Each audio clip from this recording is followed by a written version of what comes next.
Ve bu son kasette okuyabilirim ya bunu ya bundan öncesini.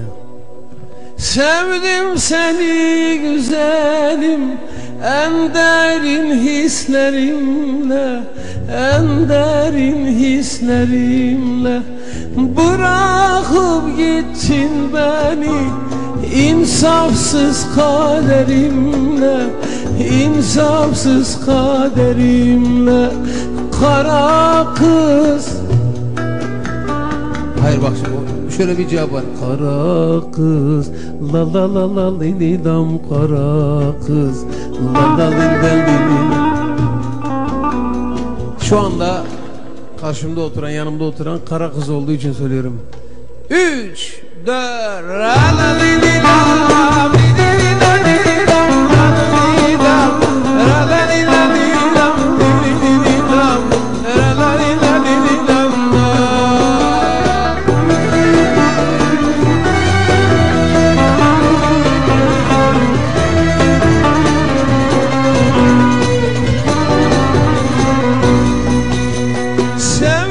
Seni güzelim, en derin hislerimle, en derin hislerimle.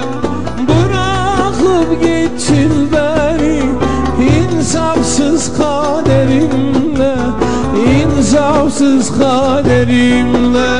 Kara kız, kara kız, kara kız, yakma beni nara kız, kara kız.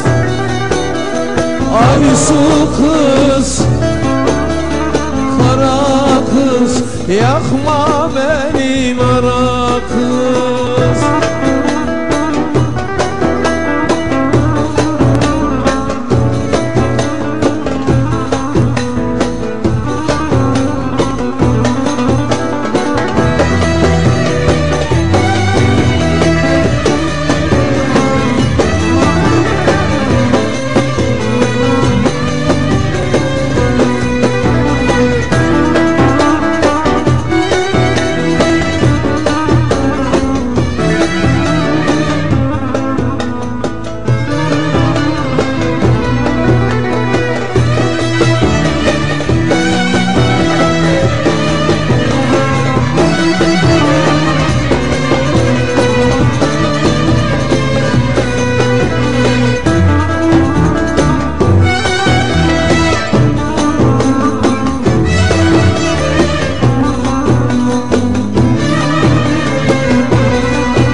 Kara kız, yakma beni nara kız, kara kız.